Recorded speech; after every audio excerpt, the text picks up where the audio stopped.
சந்தோஷமா இருங்க, ரொம்ப நெருக்கமா இருங்க. இன்னும் 40 நாட்கள் தான் இருக்கு. ஆண்டவரோட நெருங்கி அவர்கிட்ட இருந்து ஒரு வாக்கு தத்தத்தை பெற்றுக்குங்க. அந்த வாக்கு தத்தத்தை கண்டிப்பா கர்த்தர் செய்வார். அல்லேலூயா. யோவேல் தீர்க்கதரிசியின் புஸ்தகம் 2ஆம் அதிகாரம் அதனுடைய 25ஆம் வசனத்தை வாசிங்க. இந்த நான் உங்களிடத்திலே அனுப்பின பெரிய சேனையாகிய வெட்டுக்கிளிகளும் பச்சை கிளிகளும் முசுக்கட்டை பூச்சிகளும் பச்சை புழுக்களும் பட்சத்து போட்ட வருஷங்களின் பலன்களை திரும்ப உங்களுக்கு அளிப்பேன். அல்லேலூயா. ஜெபம் செய்வோம். எங்கள் அன்பின் ஆண்டவரே, இந்த வார்த்தைகளை கொண்டு உங்க பிள்ளைகளோட நீங்க பேசுங்க. இந்த வார்த்தைகள் தீர்க்க தரிசனமாய் ரேமாவாய் மாறட்டும். வார்த்தையும் வல்லமையும் உம்முடையதப்பா.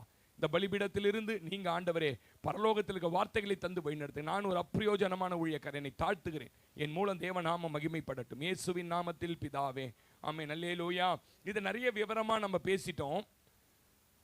உங்களுக்கு தெரியும், இஸ்ரவேல் ஜனங்கள் தேவனை விட்டு ரொம்ப பின்மாற்றத்தில் போய் ஒரு ஜெனரேஷன் தேவனையே மறந்து போன போது, தன்னுடைய சொந்த ஊருக்கு வந்த போது அவர்கள் போஜன பலி செலுத்துவதை நிறுத்தி விட்டார்கள். இந்த போஜன பலிக்கு அடையாளம் என்ன அர்த்தம்? இப்போ புதிய ஏற்பாட்டில் என்னன்னு கேட்டீங்கன்னா, நன்றி பலி ஸ்தோத்திர காணிக்கை நிறுத்தி விட்டார்கள். உங்களுக்கு இப்போ இருக்கிற ஜெனரேஷனுக்கு தெரியாது. கொஞ்ச நாளுக்கு முன்னாடி, ஒரு 25 வருஷத்துக்கு முன்னாடிலாம் பார்த்தீங்கன்னா, பெந்தகோஸ்தே சபைகளில் வருஷத்தில் ஒரு குடும்பங்க நன்றி பலி ஸ்தோத்திர காணிக்கைன்னு ஒரு காணிக்கை கொண்டு வந்து தருவாங்க. அது ஏன் கொடுப்பாங்கன்னு கேட்டிங்கன்னா, இந்த வருஷம் முழுவதும் கர்த்தர் காத்ததுக்காக நன்றி, இந்த வருஷம் முழுவதும் நல்ல வருமானத்தை கொடுத்தார் நன்றி, ஒரு நாள் கூட வேலைக்கு லீவ் போடாம நான் சரீர சுகத்தோட போயிட்டு வந்த நன்றி, என் வீட்டில் எந்த மருத்துவ செலவும் இந்த வருஷத்தில் வராம கர்த்தர் எங்களை காத்தார் நன்றி, விதைச்சதை நிறைய அறுவடை செய்ய வைத்தார் நன்றி அப்படின்னு நன்றி ஸ்தோத்திர பலி காணிக்கையை கொண்டு வந்து கொடுப்பாங்க. எனக்கு தெரிஞ்சு நன்றி நிறைய அவங்க மரத்தில் விளைஞ்சதெல்லாம் கொண்டு வந்து கொடுப்பாங்க. இப்போ அது நாட்களாக அப்படிப்பட்ட உபதேசங்கள் இல்லை. அப்படி ஒரு நன்றி உணர்வு உள்ள ஜனங்களும் கர்த்தர் சமூகத்தில் இப்போ இல்லை. அப்படி பெரிய பெரிய தொகையெல்லாம் கொடுப்பாங்க. எனக்கு தெரிஞ்சு 1 லட்சம் ரூபாய் கொண்டு வந்து 20 வருஷத்துக்கு முன்னே கொடுத்த விசுவாசிகள் எங்க பாஸ்டர் என்ன சொல்லுவார் பாருங்க. சிலதை 1 லட்சம் ரூபாய் கொடுத்தவங்களா இருந்தாங்க. அப்ப என்னன்னா, இந்த ஜனங்களுக்குள்ள தேவன் தன்னை அடிமையாய் கொண்டு போயிருந்தாலும் திரும்பவும் தன் சொந்த தேசத்துக்கே வந்தோம், அதற்கு நன்றி செலுத்த வேண்டும் என்று நன்றி செலுத்துகிற ஒரு இருதயம் இல்லாம அவர்களுடைய நிலங்களையும் அவர்களுடைய வீடுகளையும் கட்டிக்கொண்டு தேவ ஆலயத்தை மறந்து போஜன பலியை மறந்து போனார்கள். கடந்த நாட்களை வாசித்தோம், நேரம் இல்லை. 3 இடங்களிலே 3 அதிகாரங்களை தேவன் புலம்புறாரு. ஆசாரியரை ரெட்டுட்டி அலறுங்கள், என் போஜன பலி நின்று போச்சே, இதை பத்தி உங்களுக்கு கவலை இல்லையான்னு கேட்காரு. அப்ப தேவன் எதுல ரொம்ப கவலைப்படுறாருன்னு நான் சொல்லுவேன், நீங்கள் ஆண்டவருக்கு செலுத்த வேண்டிய அந்த நன்றி ஆராதனையை, நன்றி ஸ்தோத்திரங்களை ஏறெடுக்க வேண்டும் என்று கர்த்தர் விரும்புகிறார். உதட்டின் கனியாகிய ஸ்தோத்திரத்தை எப்போதும் தேவனுக்கு செலுத்த வேண்டும் என்று எபிரேயர் 13:5 சொல்றாரு. சங்கீதம் 50:23 ஸ்தோத்திர பலியிடுகிறவன் என்ன மகிமைப்படுத்துகிறான் என்று சொல்லுகிறார். அப்ப நல்லா கவனிங்க, தாம் தெரிந்து கொண்ட ஜனங்களை சரிப்படுத்துகிறார், சீர்படுத்துகிறார், அவர்களை திரும்ப வைப்பதற்காக என்ன பண்றாருன்னா சில பிரச்சனைகளை அனுமதிக்கிறார். ஆமென் சொல்லுங்களேன். அல்லேலூயா. நல்லா கவனிங்க, நமக்கு விழுகிற எல்லா அடிகளுமே சத்துருவால் அடிக்கப்படுகிற அடிகள் அல்ல. எல்லா பிரச்சனைகளுமே சத்துரு அனுப்புற பிரச்சனைகள் அல்ல. சில காரியங்களை நம்ம திரும்ப வைப்பதற்கு, திரும்பமாய் தேவனண்டை நெருங்க வைப்பதற்கு சில காரியங்களை கர்த்தர் பேசிக்கிட்டே இருப்பார் பாருங்க. சில காரியங்களை அனுமதிப்பார், சில இழப்புகளை ஏற்படுத்துவார். அப்படிதான் சொல்றார், நான் அனுப்பின பெரிய சேனைன்றாரு. அவர் அனுப்புவார் சிலதை. ஏன் மற்றவங்கள மாதிரி கிடையாது. நீ என்னண்டை திரும்பணும், என்கிட்ட வரணும், என்னுடைய பாதத்தில் வந்து நீ காத்திருந்து நான் கொடுக்கிற நன்மையின் ஆசீர்வாதங்களை பெற்றுக்கொள்ளணும். ஆமென் சொல்லுங்களேன். பேசிக்கிட்டே இருக்கிறார். தொடர்ந்து தீர்க்கதரிசிகளை அனுப்பி இவங்களை எச்சரித்து கொண்டே இருந்தார் பாருங்க. ஏசாயால நீங்க ஆரம்பிச்சதுல இருந்து எல்லா தீர்க்க தரிசன புஸ்தகம் இஸ்ரவேல் ஜனங்களுக்கு கொடுக்கப்பட்ட எச்சரிக்கை. தாம் நேசிக்கிறதோட கர்த்தர் ரொம்ப பேசுறார். எத்தனை பேர் நம்புறீங்க? ஆமென் சொல்லுங்களேன். அல்லேலூயா. ஆனா இவர்கள் கேட்காம வந்த தீர்க்கதரிசி எல்லாம் அடிச்சு கல்லடிச்சே கொண்டுட்டான் பாருங்க. ஏசாயா எப்படி செத்தார்னு உங்களுக்கு தெரியுமா? பயங்கரமா தீர்க்க தரிசனம் சொல்றார். உங்களை சிறப்பிடிக்க போறாங்க, கர்த்தர் அந்த திரும்பு பாகால் எப்படி திரும்புன்னு. மனாசேன்னு ஒரு ராஜா இருந்தான் பாருங்க. என்னடா இவன் திருக்க, அவனை போடுங்கடான்னு பயந்து, ராஜா மிரட்ட பயந்து ஓடி போய் ஒரு காட்டுக்குள்ள நுழைஞ்சிட்டாரு. ஒரு காட்டுக்குள்ள நுழைஞ்ச உடனே காடுகள் அந்த மரங்கள் போலாகி போயிருக்கும். பார்த்துருக்கீங்க, போல் மரங்கள் இருக்கும் பார்த்தீங்களா? அந்த போல் மரங்களுக்குள்ள போய் என்ன பண்ணிட்டாருன்னு கேட்டீங்கன்னா ஒளிஞ்சுக்கிட்டாரு. நிறைய போல் மரம் இருந்ததுனால இந்த மனசை சும்மா உள்ள இந்த போல் மரத்துல தான் எங்கேயோ இருக்கான் பாடுறா ஏசையா. அதனால இந்த ஏசையா இருக்கிற எல்லா மரங்களையும் 2 துண்டா வெட்டுறானுங்கன்னு சொல்லி வாள் வச்சு 2 துண்டா வெட்டும் போது ஏசையாவை 2 துண்டா வெட்டி போட்டானுங்க. இவ்வளவு பயங்கரமாய் பாருங்க. எரேமியாவை வெறும் குழிக்குள்ள இறக்கி விட்டுறான் பாருங்க. கல்லடிச்சே கொல்லப்பட்ட தீர்க்கதரிசிகள் உண்டு. தேவன் எச்சரிக்கும் போது மனம் திரும்புவதற்கு பதிலாக இவர்கள் தொடர்ந்து அவருடைய வார்த்தையை புறக்கணித்தார்கள். ஊழியர்களை அடித்து கொன்றார்கள். கர்த்தர் பார்த்தாரு, இவனுக்கு அனுப்ப வேண்டியதை அனுப்பினா இவன் சரியாயிடுவான். ஆமென் சொல்லுங்க. நான் அடிக்கடி சொல்லுவேன், ஒரு பொன்மொழி உண்டு தெரியுமா உங்களுக்கு? போதிக்கும் போது புரியாதது பாதிக்கும் போது புரியும். அவனே சொல்ல மாட்டீங்க. வாங்க சிஸ்டர், ஞாயிற்றுக்கிழமை ஒரு 1.5 மணி நேரம் ட்ரெயின் வாங்க சிஸ்டர், திருவிருந்துக்கு வாங்க சிஸ்டர், அதுக்கு வாங்க சிஸ்டர்லாம் நாங்கள் கூப்பிட்றோம்ல. போதிக்கும் போது புரியாதது பாதிக்கும் போது புரியும். ஆமேன்னு சொல்ல மாட்டீங்க. பிடிக்காது. ஆமேன்னு சொல்லுங்க. அல்லேலூயா. பலருக்கு பாருங்க எச்சரித்தா புரியாது பாருங்க. அதனால தான் ஆண்டவர் என்ன பண்றாருன்னா சில பாதிப்புகளை, சில அடிகளை போடுறாரு நம்ம வாழ்க்கையில. நம்ம பழக்கமே என்னன்னு கேட்டீங்கன்னா, எதை செய்யாதன்னு சொல்றோமோ அதை தான் நல்லா செய்வோம் பாருங்க. குளிக்காதே, கடல் ஆழமிக்க பகுதி, இப்பெல்லாம் வந்து ஸ்டாட்டிக்ஸே போடுறான். போற புள்ளி விவரம். போன அக்டோபர் மாசம் 3 நண்பர்கள் ஊர் பேரோட போடுறான் பாருங்க. ராமசாமி புள்ள கோயின்சாமி செத்துட்டான்னு போடுறான் பாருங்க. அவளை பார்த்துட்டு நம்மால் நிப்பான்னு நினைக்கிறீங்களா? கடல்ல போய் ஆழம் வரைக்கும் குளிக்கிறான். இங்க இருந்து விசில் அடிக்கிறான் போலீஸ்காரன். குர் குர் குர். எப்படி பாஸ்டர் இது? போதிக்கும் போது கூட புரிய மாட்டேங்குது எங்களுக்குன்னு கேட்டா, இது ஜீவன் உள்ளவருக்கெல்லாம் தாய் ஒருத்தி இருக்கிறா பாருங்க. யாரவா? ஏவாள். அந்த ஏவாளோட சுபாவம் தொடாத பார்க்காதன்னா நம்மளால அதே தான் பார்க்கும். வந்துருங்க சிஸ்டர்னா ஒரு வாரம் போடலாம், என்ன ஆக போகுது? ஒன்னும் ஆகாது. வெயிட் அண்ட் சீ. அல்லேலூயா. ஆமென் சொல்லுங்க. தொடர்ந்து பேசுறாரு, இவங்க கீழ்ப்படிவே மாட்றாங்க பாருங்க. நான் அடிக்கடி சொல்லுவேன், இந்த நகோமி பெத்தலகம் விட்டு வெளியில போனால, போன உடனே பேக்குகளை மாட்டி எடுத்துக்கின்னு வண்டி கால் டாக்ஸி புக் பண்ணி கிளம்பிட்டான்னு நினைக்கிறீங்களா? பக்கத்து வீட்டுக்காரன் சொல்லியிருப்பான், எதிர் வீட்டுக்காரன் சொல்லியிருப்பான், நகோமிக்கு நிறைய ஃப்ரெண்டு சொல்லியிருப்பாங்க. என்ன தெரியுமா சொல்லியிருப்பாங்க? நகோமி கொஞ்ச நாள்ல மழை வந்துடும், நம்ம ஜனங்க தேவனை தேட வேண்டிய விதத்தை தேடாதனால தேவ கோபத்தினால மழை வரல, நீ வேணா பாரு, வருகிற டிசம்பர் மாசத்துக்குள்ள மழை வந்துடும், நீ வெயிட் பண்ணு, ஊரை விட்டு போவாத பயங்கரமா சொல்லியிருப்பாங்க. அவ சர்ச்சைக்கு போகும்போது ஆசாரியம் மூலமா கர்த்தர் பேசியிருப்பாரு. எவ்வளோ பேர் பேசியும் அந்த அம்மா என்ன பண்ணாங்க? நீங்க என்ன சொல்றது, நான் என்ன கேட்கறது? நம்ம கதை தான் அது. ஆமேன்னு சொல்லுங்க. நிறைய வேலை இருக்குது, பையங்கிறான் பொண்ணுங்கிறான், அங்கே போகணும் இங்கே வரணும், எவ்வளோ கமிட்மெண்ட் பாஸ்டர். ஞாயிற்றுக்கிழமை தான் நிறைய வேலை இருக்குது பாஸ்டர், அதெல்லாம் ஒரு வாரம் அட்ஜஸ்ட் பண்ணி போங்க பாஸ்டர். அப்படி ஆமேன்னு சொல்லுங்களேன். அப்படி சொல்லியிருப்பாங்க பாருங்க. அப்படி கிளம்பினாங்க பாருங்க. போதிக்கும் போது புரியாதது. இளையகுமார சொத்தை கொடுக்கணும்னு அப்பா வாப்பா கெண்டரா மங்களுக்கு துட்டு எடுத்துறேன் போப்பான்னு சொல்லியிருப்பாரு. உட்கார வச்சு 1 வருஷமா ஊட்டி, மகனே உலகம் சரியில்லடா, ஏமாத்துக்காரன் வெளியில இருக்கிறான்டா, காசு எடுத்து போனா நீ இப்படி ஆயிடுவாடா, டேய் அப்பா கஷ்டப்பட்டு சம்பாதிச்சதுடா, இப்படி அப்படியும் உட்கார வச்சு 1 வருஷம் போதனை கொடுத்துரு. நீ என்ன போதிக்கிறது, நான் என்ன கேட்கறது? பாதிக்கும் போது புரிஞ்சிச்சு. சொல்ல மாட்டீங்களே. அல்லேலூயா. தேவன் தொடர்ந்து பேசுவாரு, தொடர்ந்து பேசிக்கிட்டே இருப்பாரு. ஏன்னா நீங்க நேசிக்கிற புத்தரர் உங்களை சிட்சிப்பதற்காக தொடர்ந்து பேசிக்கொண்டே இருப்பார். எத்தனை பேர் நம்பி ஆமென் சொல்றீங்க? அல்லேலூயா. தேவன் வந்து பல விதங்கள்ல பேசுவார் பாருங்க. இயற்கைகள் மூலம் பேசுவார், தெரியுமா உங்களுக்கு? இயற்கை அனுப்பி பேசுவார். நீ கிளம்பு, காத்து மழை அடிக்க வைப்பாரு, சீசனே இருக்காது. அப்ப நீ புரிஞ்சுக்கணும், என்னடா காத்து மழை அடிக்குது, எனக்காகவே அடிக்குது. யார் நிமித்தம் இந்த கப்பல் ஆடுகிறது? யோனா என்கிறவன் நிமித்தம். நான் சொன்னேன் நைட்டு பிரியாணி வேணாமான்னு. ஒரு போனேன், வேணாமா ஒரு மாதிரி உடம்புலாம் இருக்குது, குழன்னு நல்ல குழன்னு வச்சிருந்தானா சாப்பிடலாம், இல்லை நெட்டா நின்னா வேணாம்பான்னு சொல்லி கூட்டு போனாங்க பாருங்க. பிரியாணியே குழஞ்சி போச்சு மொத்தம் கல்யாணத்தில். நான் சொன்னேன், இந்த பந்தியில் இருக்கிற யார் நிமித்தம் இந்த குழசல் அடியாண்ட. ஆமென் சொல்லுங்க. இயற்கை அனுப்பி பேசுவார் பாருங்க. பார்வோனை எச்சரிக்கிறதுக்கு 2 பேரை அனுப்பிச்சு பேசுறா, புரியல அவனுக்கு. இயற்கையிலே அடிக்கிறார் பார்வோனை. ஆமென் சொல்லுங்களேன். பீலேயமா தேவனே வந்து போவாதரான்னா கூட கேட்க மாட்டான். சிலர்லாம் தேவனே இறங்கி பேசினா கூட கழுத வாயை திறந்து பேச வைக்கிறார். அந்த இளம் தீர்க்கதரிசி சொல்றாரு, நீ போன வழியா திரும்பாமணும், அங்க போய் ஒரு தண்ணி குடிக்காம போடான்னா இவன் வந்து ஒருத்தன் ஏமாத்தனவன சாப்பிட்டுவான் பாருங்க. ஒரு சிங்கத்தை அனுப்பி சிங்கம் அவனை கொண்டு போட்டு சிங்கத்தின் மூலமா இஸ்ரவேல் ஜனத்துக்கு பாட, என் வார்த்தைக்கு கீழ்ப்படியலாம், இந்த மாதிரி சிங்கத்தை அனுப்பி உன்னை 1 நிமிஷத்துல காலி பண்ணிருப்பேன், இறக்கத்தினால வச்சிருக்கிறேன். ஆமென் சொல்லுங்க. அப்ப தேவன் இயற்கை மூலம் பேச முடியும், நம்ம வீட்டில் நடக்கிற ஒரு நிகழ்வு மூலம் பேச முடியும், எப்படி வேணாலும் தேவன் பேசி நம்மளை எச்சரிக்க முடியும். எத்தனை பேர் ஆமென் சொல்றீங்க? அல்லேலூயா.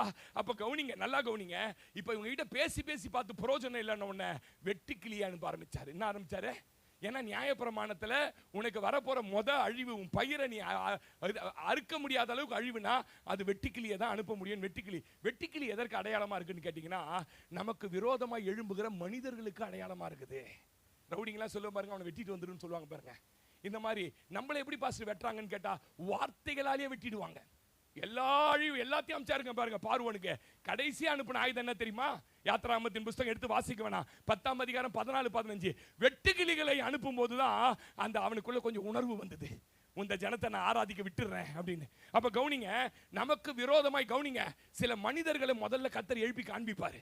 என்னப்பா எனக்கு அவனுக்கு ஒரு பிரச்சனையுமே இல்லைப்பா, நான் பாட்டு என் வேலையை பார்த்து என் கிராமத்தில் போறேன், திடீர்னு இவ்வளோ பேர் எனக்கு எதிராக எழும்புறானே. கர்த்தர் உன்னை என்ன எச்சரிக்கிறாருன்னா, நீ மனுஷங்க மேல நம்பிக்கை வச்சு சில மனுஷங்களை சார்ந்து ஓடுற, என்னை விட்டு ரொம்ப தூரமா போயிட்ட அப்படின்றதுக்காகவே என்ன பண்ணுவாருன்னு கேட்டீங்கன்னா, சில மனிதர்களை எழுப்புவார். உங்களுக்கு தெரியுமா, எதிரிகள் அதிகமா எழும்ப எழும்ப ஜபங்கள் அதிகமாகும். சொல்லுங்களேன் அல்லேலூயா. இன்னைக்கு நாளைக்கு காலைல மாவன நீ உயிரோட பாரு ஊர்லன்னு சொல்லிட்டான்னு வச்சுங்க, பாஸ்டிங் பிரேயர் அன்னைக்கு பாத்துக்கிறீங்களா? 20 வருஷம் மாமனார் வீட்டுல போட்டு ஒரு அழகி கொஞ்சம் சுமாரான ஒரு பொண்ணு, ஆமீன் சொல்லுங்க. யாருக்கு? ஆமா, அது பத்தலன்னு இன்னும் 2 குட்டார் பாருங்க, வாழ்க்கையே இன்பமா போச்சு. ஆமீன் சொல்லுங்க. 1 வச்சுனே இப்படி 4 வச்சிருந்தா, ஆமீன் சொல்லுங்களேன். இன்பமா போச்சு. கர்த்தரை மறந்துட்டாரு. நிறைய துட்டு எல்லாம் சம்பாதிச்சார், ஓடி ஓடி உழைக்கிறார். நோக்கம் என்ன? உன் மூலம் பெரிய சந்ததி வரணும். துட்டு மறந்து, துட்டு மேல கண்ணு போய் கர்த்தரை மறந்தாரு பாருங்க. வீட்டுக்கு வராரு. அந்த டைரக்டர் ஸ்கிரிப்ட் எழுதும் போது இப்படி ஒரு சீன் வரணும்னே எழுதல பாருங்க. அவனுக்கு யாக்கோபுக்கு அவன் தலையெழுத்தை எழுதினார் பாருங்க, மேல உட்காந்துக்கினே. இவனுக்கு இப்படி ஒரு ஆள் வரணும்னு மறந்துட்டதுனால கொஞ்சம் சீனை மாத்தலாமான்னு கேட்கிறாரு. மேல பரலோகத்துல மாத்தி விடுங்க, அப்பதான் கிட்ட வருவான். வந்துனே இருக்கிறாரு. ஒருத்தன் ஓடி வந்து சொல்றான், வந்தவன் யாரும் தெரியல, உன் அண்ணன் நான் ஒரு ரவுடிங்களை கூப்பிட்டுன்னு உன்னை பொழந்து கட்ட வராருப்பா அப்படின்னு சொன்ன உடனே ராத்திரி யாருமே பிரேயரை லீட் பண்ண ஆள் கிடையாது, கூட பிரேயர் பார்ட்னர் கிடையாது. எல்லாரையும் அனுப்பிட்டு வனாந்தரத்துல, ஆண்டவரே ஆண்டவரே ஆண்டவரே. ஏயா ஏசா வந்தா அவனுக்கு தெரியல, திரும்பவும் பெத்தேலுக்கு நான் போனோம். ஆமேன் சொல்லுங்களேன் அல்லேலூயா. ஏன் தாவீதே 14 வருஷம் வனாந்தரத்துல நீ ரொம்ப சுத்தி சுத்தி அலைஞ்சியாமே? ஏன்? இந்த சவுல் இருந்ததுனால தான் ரொம்ப நெருக்கமா உங்ககிட்ட ஆன ஆண்டவரே.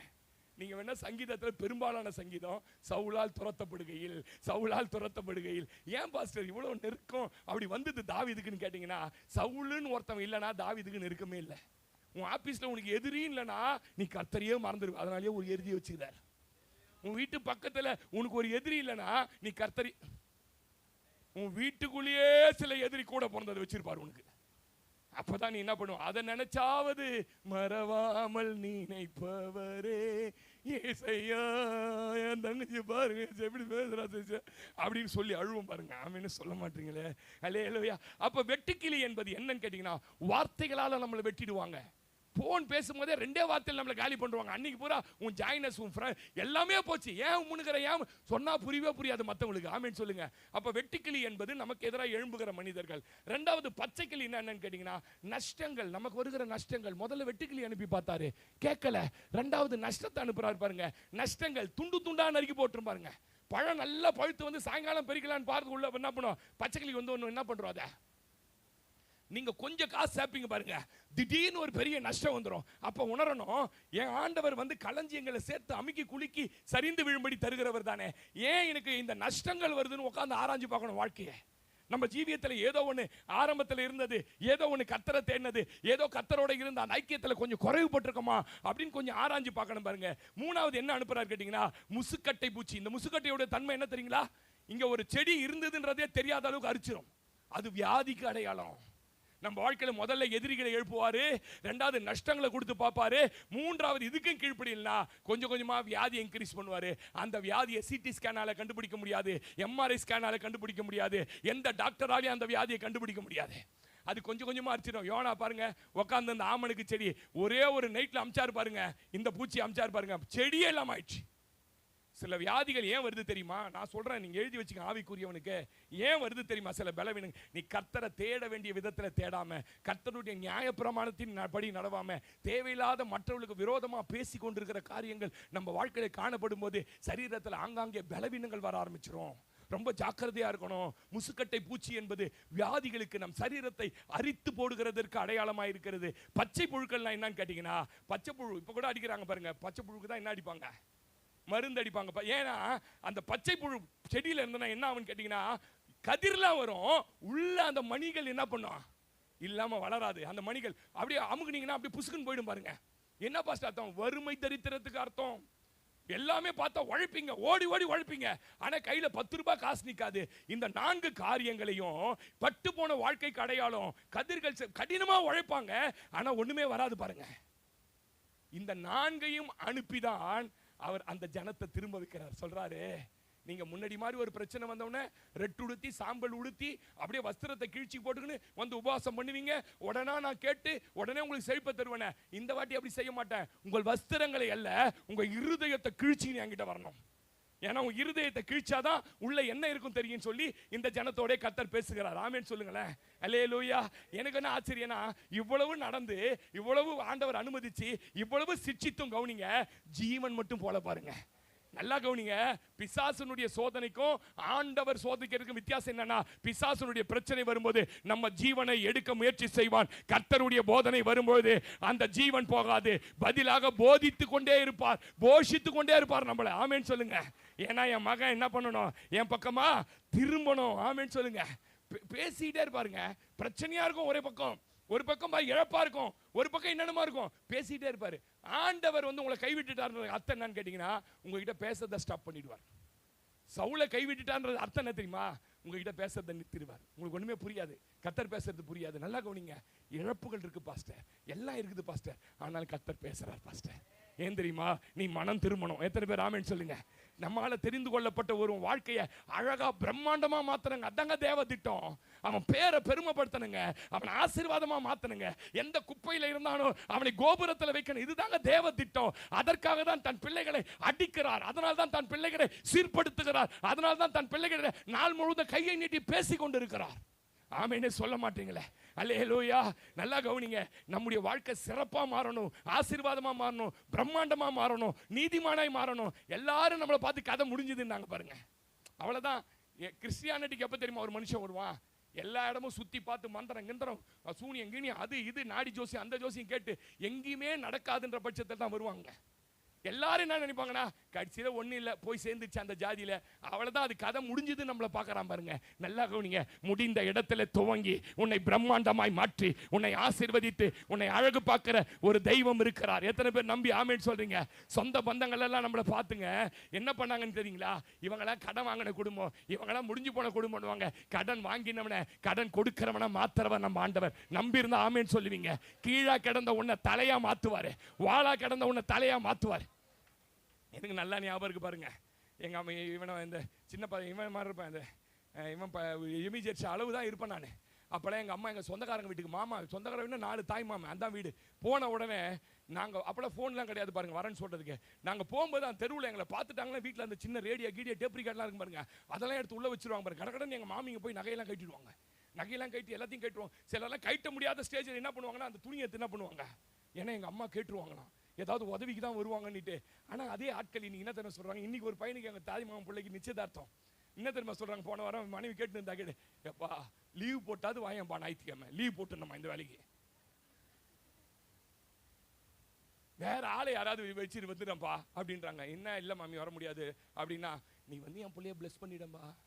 அவங்க சொல்றது, என் பிள்ளைய என்ன பண்ண, எப்படிங்க இந்த நிலைமைக்கு மாறணும் நம்ம, அவர் மாத்தினாரியா, அவர் மாத்தினாரியா, கீழே கடக்கிறவனை மேல தூக்குறவரியா, அவரு குப்பையில இருக்கிறவனை தூக்கி அவர் ராஜாக்களோட உட்கார வைக்கிறவரியா, அதற்காக தான் உனக்கு சிச்சைகளை அனுப்புறார். எத்தனை பேர் ஆமென் சொல்றீங்க? அல்லேலூயா. விழுகிற உன்னை கர்த்தர் தாங்கி, மடக்கடிக்கப்பட்ட உன்னை கர்த்தர் ஒரு நாள் தூக்கி உயரத்துல வைக்க போறார். நம்பனா ஆமென் சொல்லி இருப்பீங்க. அல்லேலூயா. இன்னும் கொஞ்சம் நல்லா அந்த இது வைப்பா, ஆமென் சொல்லுங்க. எனக்கு இந்த மேல இருக்கிறத வை, மேல சூப்ப. அல்லேலூயா. கர்த்தர் நல்லவர். அல்லேலூயா. நாம் பெற்றெடுத்த நம்ம பிள்ளைங்களை எதுக்கு படிக்க வச்சு வளர்த்து ஆளாக்குறோம் சொல்லுங்க? நீங்க அவங்க ஏதாவது தப்பு பண்ணா கண்டிக்கிறோம். எத்தனை பேர் நம்புறீங்க? நீங்க கொடுக்குற படிப்பு, நீங்க கொடுக்கறது எல்லாம் அவன் நல்லா ஆகணும். அவன் தப்பு பண்ணா பார்த்துட்டு சும்மா இல்லை பாருங்க, கண்டிக்கிறோம். உங்களுக்கு தெரியுமா, சில கண்டிப்புக்கு அவன் கீழ்ப்படியெல்லாம் அடிக்கிறோமா இல்லையா? ஒரு ரகசியம் சொல்லட்டுமா, நீங்க கண்டிக்கும் போது இருந்ததை விட அடித்த பிறகு உங்களுக்கு அவன் மேல வர அன்பு தான் பெரிய அன்பு. தெரியுமா? அடிச்சுட்டு அது தேம்பி தேம்பி தேம்பி அழுது பெட்டில் அப்படியே தூங்கிடும் பாரு, அப்படியே மனசெல்லாம் அப்படியே ஆறா கரைஞ்சி ஓடும் பாருங்க. புள்ளைய அடிச்சிட்டமே.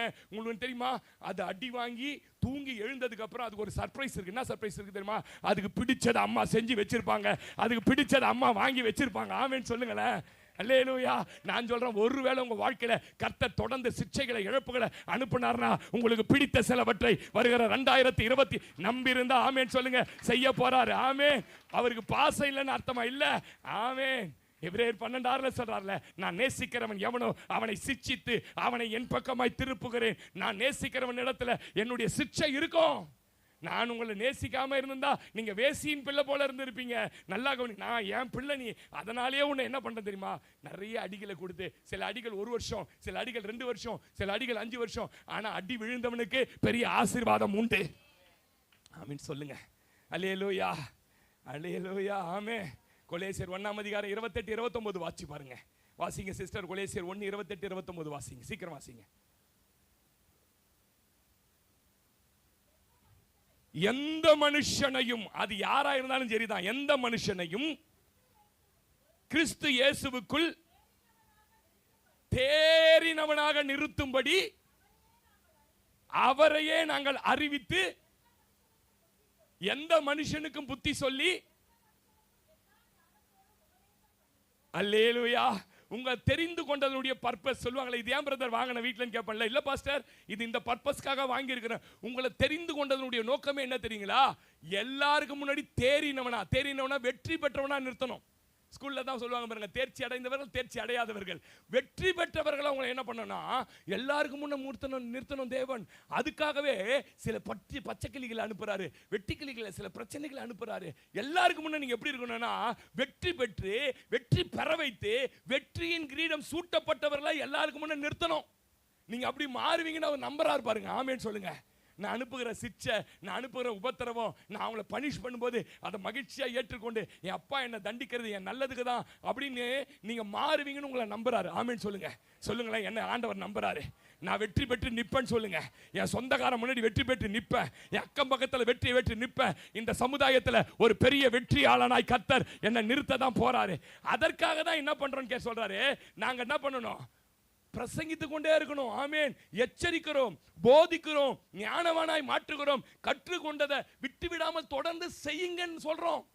ஞாயிற்றுக்கிழமை சர்ச்சைக்கு வரீங்க சிஸ்டர், வந்துருங்க நேரத்துக்கு, விட்டுறாதீங்கன்றோம். காலையில் எழுந்த உடனே அந்த படுக்கையில் 5 நிமிஷம் முன்னாடிலாம் உட்காந்து கண்ணை மூடி, ஆண்டவரே இந்த இப்படி இப்படி இப்படின்னு சொல்லி ஜெபம் பண்ணுங்க பாருங்க, அதை விட்டுறாதன்னு சொல்றோம். ராத்திரில குடும்ப ஜெபம் பண்ணுவீங்க, அதை விட்டுறாதன்னு சொல்றோம். நீ எவ்வளவு பிஸியா இருந்தாலும் ஆரம்பத்தில் தேடினதை, நீ கற்றுக்கொண்டதை விட்டு விடாதே, தொடர்ந்து செய்யுங்கள் என்று நாங்கள் உங்களுக்கு போதிக்கிறோம்ன்றாரு. ஆமீன் சொல்லுங்களேன். அல்லேலூயா. உங்களை முதல்ல ஆண்டவர் ஆவியில வளர்க்கணும். ஆமீன் சொல்லுங்க.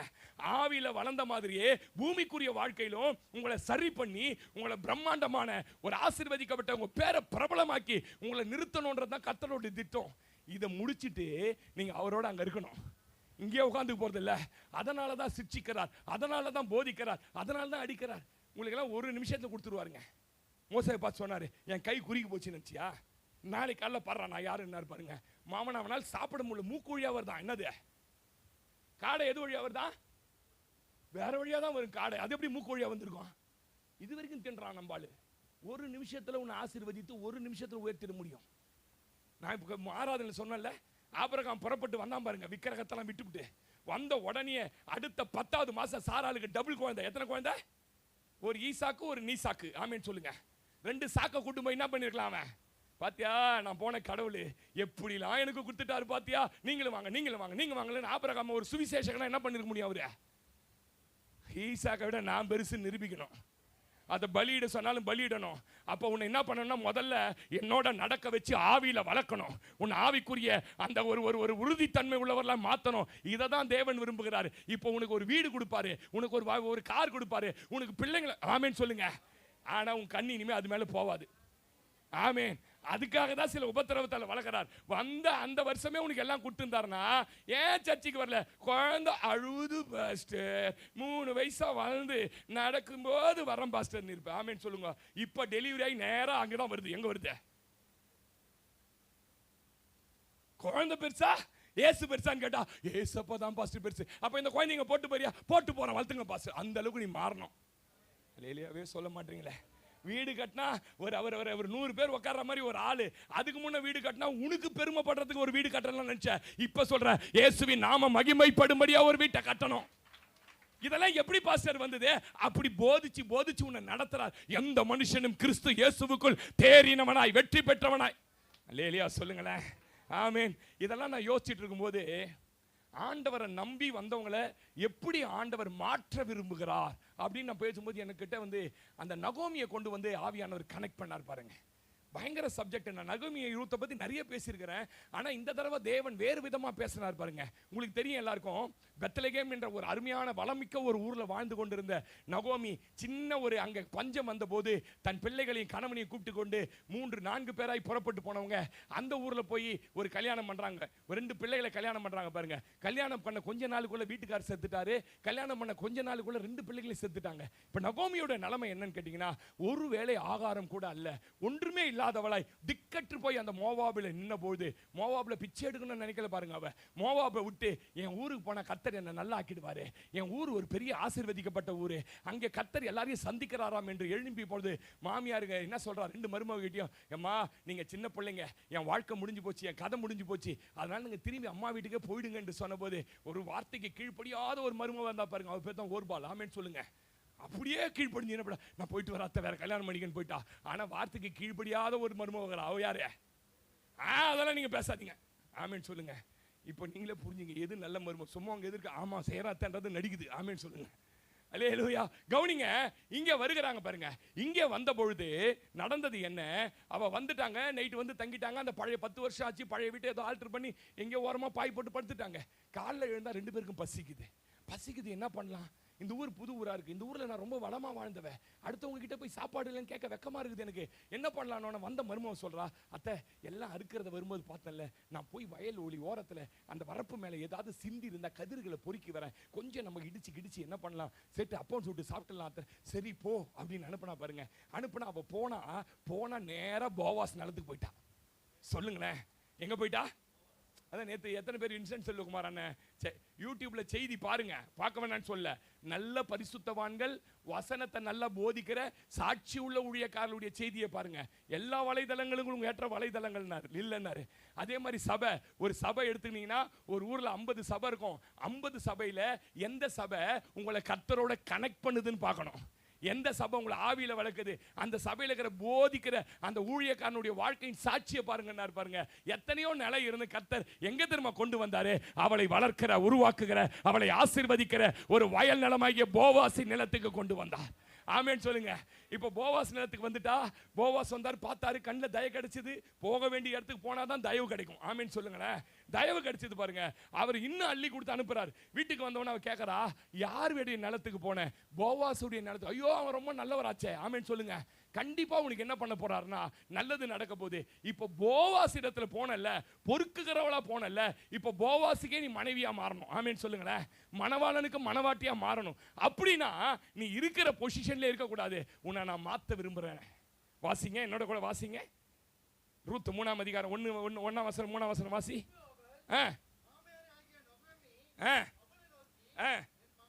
என் மகளே சுகமாய் வாழ்ந்திருக்கும்படி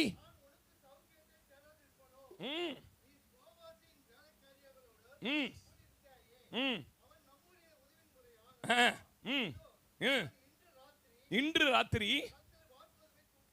களத்திலே வார்கோதுமை தூற்றுவான். நீ என்ன பண்ணணும்? முதல்ல அப்படியே போன்னு சொல்ல பாருங்களேன். லேலூயா.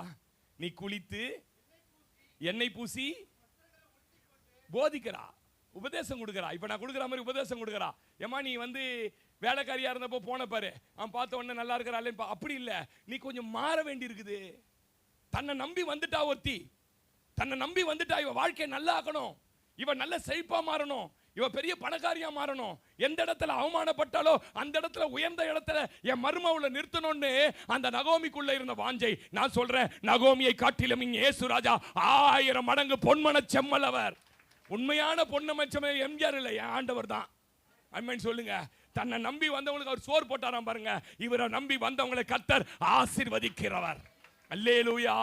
மாத்தணும். முதல்ல என்ன பண்ணணும்ன்றா, குளிக்கணும்ன்றாரு. ஆமென் சொல்லுங்களேன். அல்லேலூயா. இது என்ன பாஸ்டர் அர்த்தம்? இதுல இருந்து ஒரு விளக்கம் கொடுக்க போறேன். இனிமே தான் செய்தி ஆரம்பிக்க போறேன்.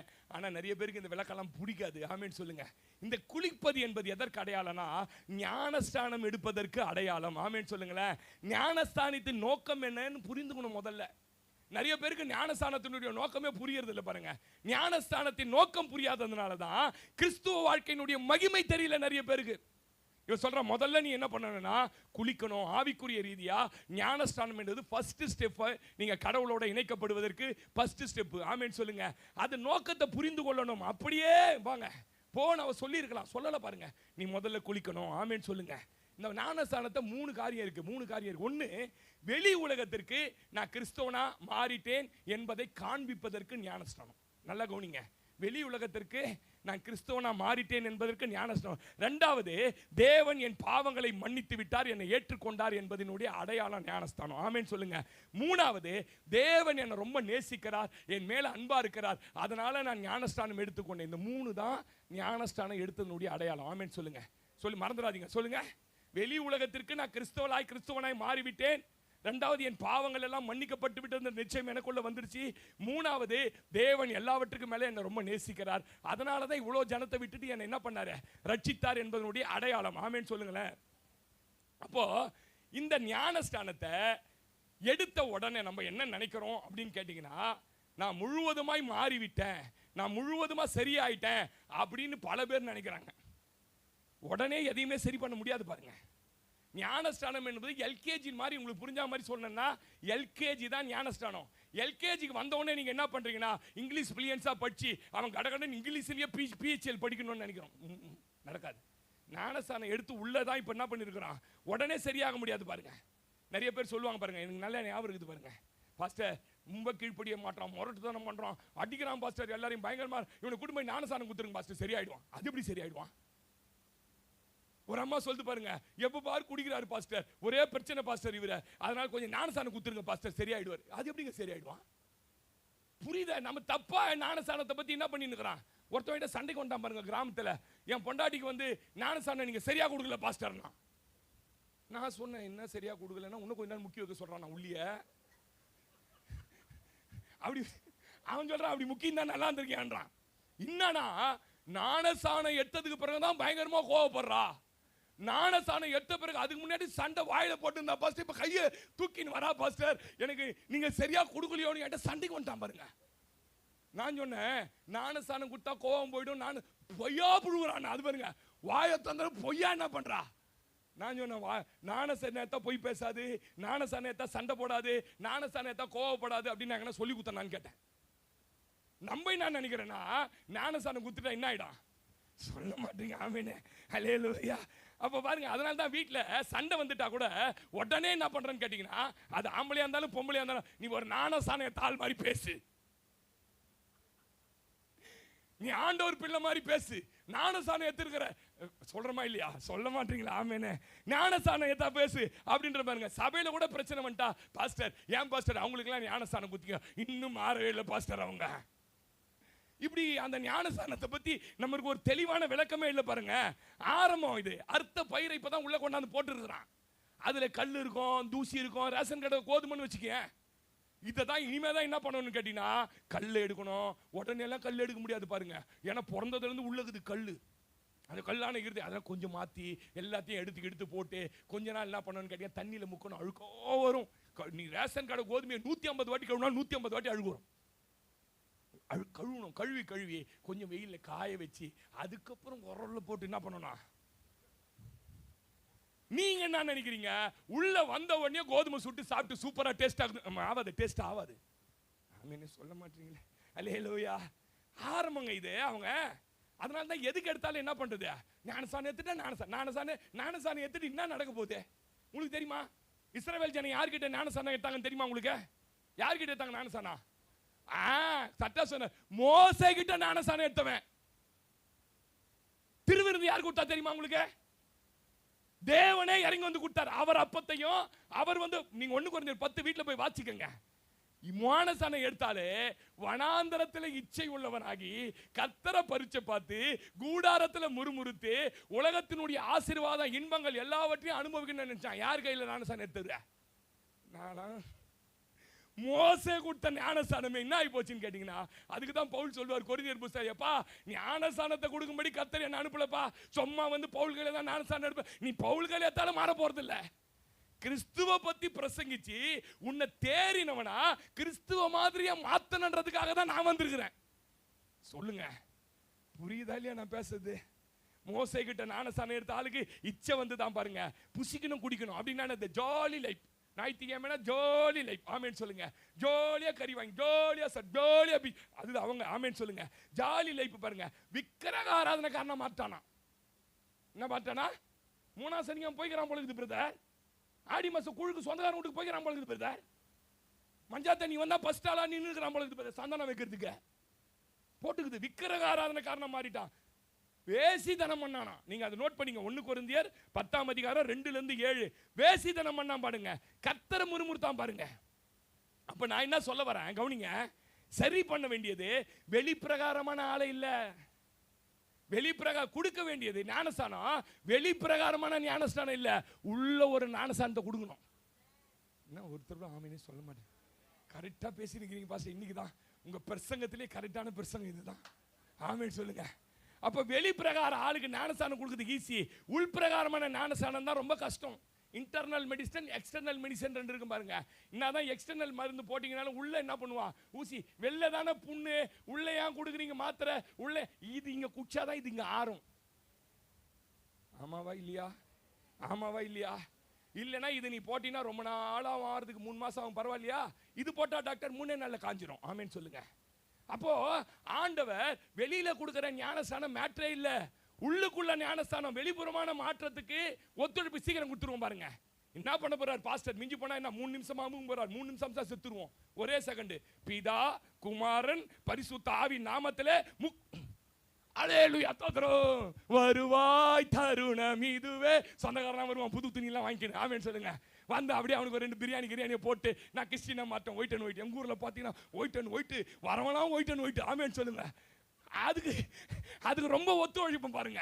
ஆனா உள்ள மாத்தணும் அப்படின்னு போதனை கொடுக்கும்போது அது என்ன பண்ணுதுன்னா அவனுக்கு பிடிக்க மாட்டேங்குது.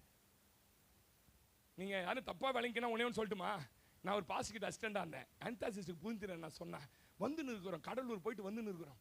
நைட்டு 11:45 12 மணிக்கு ஒரு சிஸ்டர் கிட்ட வந்து போன் பண்ணி, பாஸ்டர் பதட்டமா தனியா இருக்கிறீங்களா? எங்க இருக்கிறீங்க? நமக்கு பக்கத்துல தான் கார் ஓட்டின்னு இருக்கிறேன். பக்கத்துல வந்து பேசுறாரு. தனியா தான் இருக்கிறேன். சிஸ்டர் இல்லையே கூட, நான் வெளியூருக்கு போயின்னு வந்து. நல்லதா போச்சு பாஸ்டர். பையனுக்கு ஒன்னே ஞானஸ்தானம் கொடுக்கணும் பாஸ்டர். அந்த பொண்ணுக்கு, எந்த பொண்ணுமா? இல்ல பாஸ்டர், தப்பு நடந்து போச்சு பாஸ்டர். என்ன தப்பு நடந்து போச்சுமா? அந்த பொண்ணு முழுவதாயிடுச்சு பாஸ்டர். அடப்பாவி. இயேசு சொன்னாரு சீஷன் ஆக்கின பின்னு ஞானஸ்தானம் கொடுனாரு. இயேசு ஞானஸ்தானம் எப்படி கொடுக்க சொன்னாரு? விசுவாசியா உள்ள வந்தவன, வயிறு வலிக்கு வந்தவன ஞானஸ்தானம் கொடுன்னு சொன்னாரா? தலைவலிக்கு வந்தவன் ஞானஸ்தானம் கொடுனாரா? பேய் பூச்சின்னு உள்ள வந்து நம்பாளுங்க என்ன பண்றது? கணக்கு காட்டுறதுக்கு. இந்த வருடத்துல 14 பேருக்கு பாஸ்டர் அவர்கள் ஞானஸ்தானம் கொடுத்தார்கள். அது ஒரு பத்திரிகையில பேரு. அந்த காலத்துல போட்டோ எடுத்து வெளிநாட்டுக்கு அனுப்பிச்சு துட்டு வாங்குவான் பாருங்க. ஒரு ஆத்மாக்கு எவ்வளவு துட்டு பாருங்க. இது இவனை சீஷன் ஆக்கி ஞானஸ்தானம் கொடுறான், கன்சீவ் ஆக்கி ஞானஸ்தானம் கேட்கறான். அவனும் ஞானஸ்தானம் எடுக்கல. அந்த பொண்ணு யாரோ ஒரு புறஜாதி பொண்ணு, தலையெழுத்து பாஸ்டர் வேஷம் போட்டோம்ல, அதை வர வச்சு ராத்திரியா ஒரு நாள் ராத்திரி நான் தான் கூட இருந்தேன். ஞானஸ்தானம் கொடுத்து கரெக்டா 8ஆவது மாசம் குழந்தை வந்துச்சு. ஐயா ஞானஸ்தானத்தை இது ஞானஸ்தானம் கொடுத்துட்டா 2 பேர் சரியாயிட்டாங்களான்னு கேட்டீங்கன்னா இப்ப விக்கிரகாரா மாறிட்டான் அவன். இப்ப ஞானஸ்தானம் என்பது வெளிப்புறமாக எடுப்பது அல்ல. பாருங்க, அதுதான் சொல்லுவேன். வெளிப்புறமா எடுக்கிறதுக்கு ஒத்து வந்த நீங்க உள்புறமா உங்களை மாத்தணும் போது ஒத்து வர மாட்டீங்க பாருங்க. பொதுவா மனுஷனுக்குள்ள ஒரு புத்தி என்னன்னா, ஒழுங்கா நடந்துக்கோ, நீ செய்யறதெல்லாம் சரியில்லை, நீ சரியா இருக்கணும் அப்படின்னு மற்றவங்க நமக்கு அட்வைஸ் பண்ணாலே பிடிக்காது பாருங்க. அது பொண்டாட்டியா இருந்தாலும் பிடிக்காது, பிள்ளையா இருந்தாலும் பிடிக்காது, அது கணவனா இருந்தாலும் பிடிக்காது. எனக்கு எல்லாம் தெரியும், போ வேலையை பார்த்து. இந்த குணம் நமக்குள்ள இருக்குது. வெளியில ஒத்து வந்தான் பிரதர். வெளியில நல்லா பார்க்கறதுக்கு சோவா வெள்ளை சட்டெல்லாம் போட்டு ஸ்வீட் எல்லாம் கொடுத்தாங்க, இன்னைக்கு பிரியாணி எல்லாம் போட்டாங்க, அதெல்லாம் நல்லா இருந்தது. ஆனா உள்ள உட்கார்ந்த உடனே இவர் என்னடா 2 மணி நேரம் பேசுறாரு, இவர் என்னமோ சொல்லி கொடுத்துருக்கிறார், இப்படி இரு அப்படின்னு. இது நம்மளுக்கு என்ன பண்ண மாட்டோம், பிடிக்க மாட்டேது பாருங்க. நமக்கு பிடிக்காது. ஆமேன்னு சொல்லுங்க. சபைக்கு ஏன் பாஸ்டர் கூட்டம் வர மாட்டேங்குதே? சபைக்கு ஏன் பாஸ்டர் வாலிப பசங்க யூத் மீட்டிங் முடிஞ்சோன்னு அடிச்சு ஓடுறான், பேண்ட் சரியில்லைன்றா, நான் போயிட்டு வந்துடுறேன்றான். ஆமேன். ஏன் வரமாட்டான்? அவன் என்ன நினைக்கிறான்? இங்க வந்தவன கர்த்தர் உன்னை ஆசீர்வதிப்பா, நீ போகிற இடமெல்லாம் உன் தேவனாகிய பொண்ணு பின்னாடி போறான். இப்போ அவன் தேவரை கர்த்தர் கூட வருவார், உனக்கு சொன்னதை செய்து முடிக்கிற வரைக்கும் அப்படிலாம் பேசுவார் பொழுது இவர் நினைச்சின்னு உள்ள வராங்க. இங்க அவர் ஆற்றுவார், தேற்றுவார், உன்னை அரவணைப்பார். உன்னை அந்த நாகமானு கிட்ட எலிசா என்ன எதிர்பார்த்தான் சொல்லுங்க? அவர் வெளியே தடவுவார் என்று எதிர்பார்த்தேன். என்ன பண்ணுவாரு? அந்த வார்த்தை ரொம்ப பாருங்க.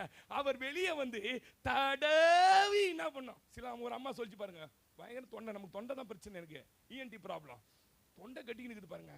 தொண்டை கட்டின்னு போய் ஜெபம் பண்ற பாருங்க, இந்த அம்மா ஆசீர்வாதத்தை உயர்த்தி பண்ணு. பக்கத்து வீட்டு அம்மா கிட்ட விசுவாசி, பாஸ்டருக்கு என் மேல கோவம், நல்லாவே ஜெபம் பண்ணல. அடி பாவீங்களா, ஏன் தொண்டை இந்த மாதிரி வச்சுன்னு விக்ஸ் மாதிரி தடவின்னு கிடக்குறேன். அவங்களுக்கு வல்லம் இறங்கிச்சு, அப்படி ஆயிட்டான் பாருங்க. நம்ம ஆள் உள்ள வந்தவனே அவன் என்ன எதிர்பார்க்க, அவன் எங்கேயோ பந்து போகிறான் இந்தியாவுக்கு நான் நினைக்கிறேன். யாரு? நாகமானு. இந்தியாவுக்கு வந்தவன தான் நம்ம பாசுங்க தடவரதெல்லாம் என்ன பண்ணிக்குது, வெளியே வந்து எலிசா தடவுவார் என்று எதிர்பார்த்த இவர் போ குளிச்சுட்டு. நல்லா கவனிங்க, சபை என்றது தடவுற இடம் இல்ல, குத்துற இடம்.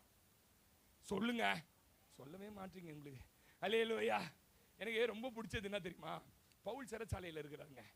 இப்போ ஒரு ராஜா ஒருத்தன் புதுசா வந்துட்டான், ஃபெலிக்ஸ்னு ஒருத்தவன்.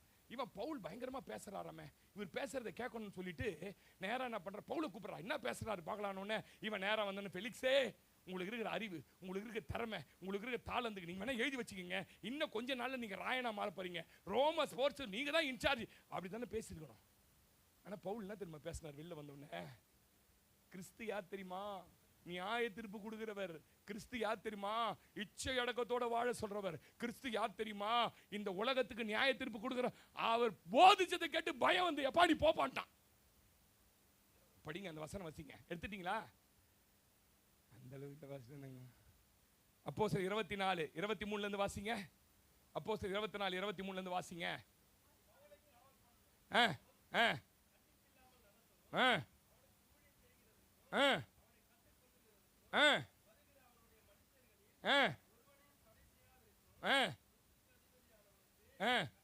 கட்டளையிட்டு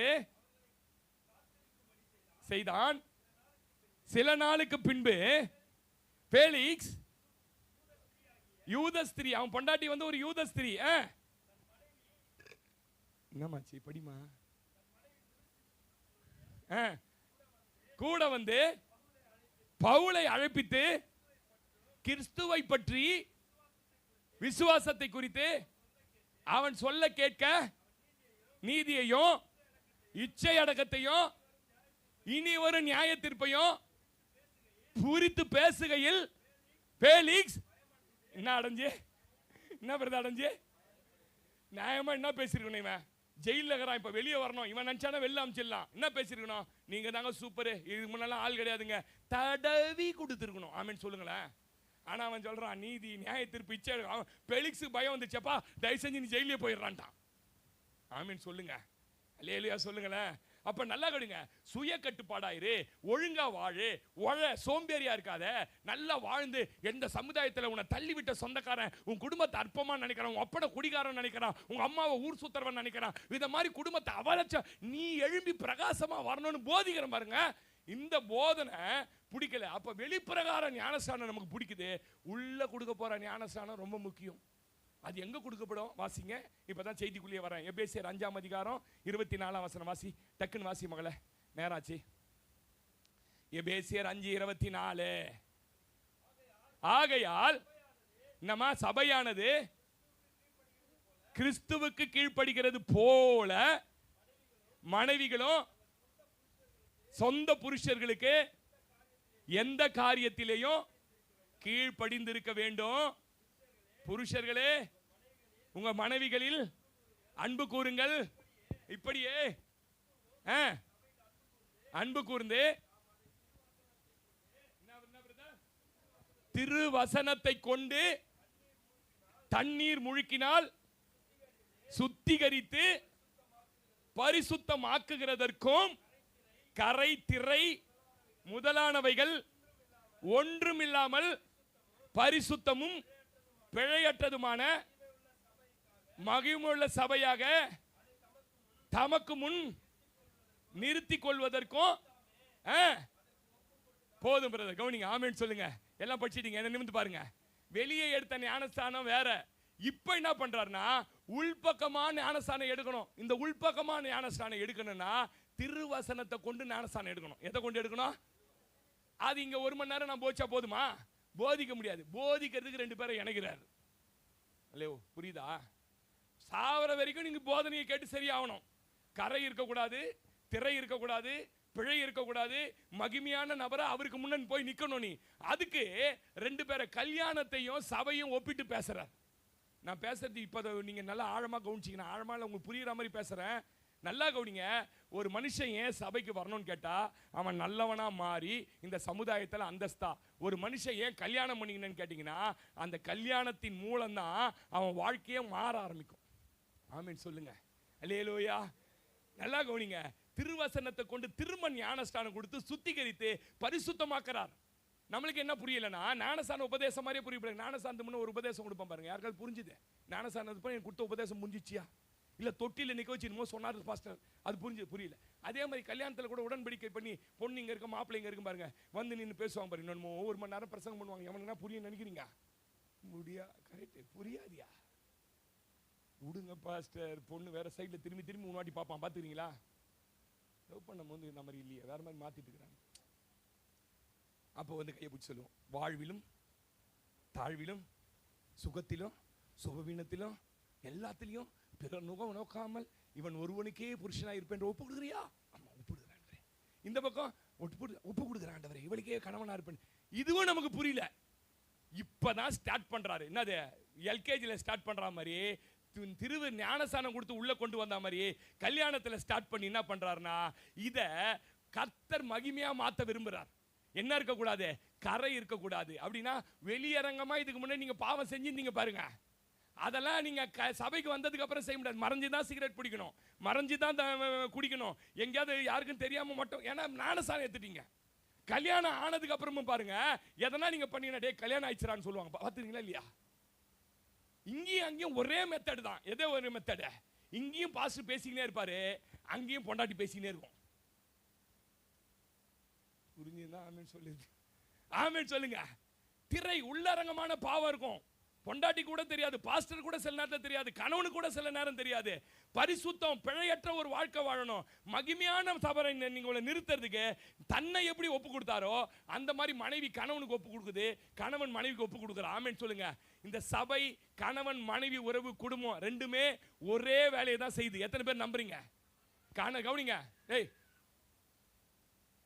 அம்மா, ஏமா இவ்வளவு சீக்கிரம் இட்டு வந்த? நல்லா ஒழுங்கா எடுக்கிற ஆட்களை போடுங்கம்மா, கடைசி வரைக்கும் உள்ள வராதீங்க. நல்லா கவனிங்க.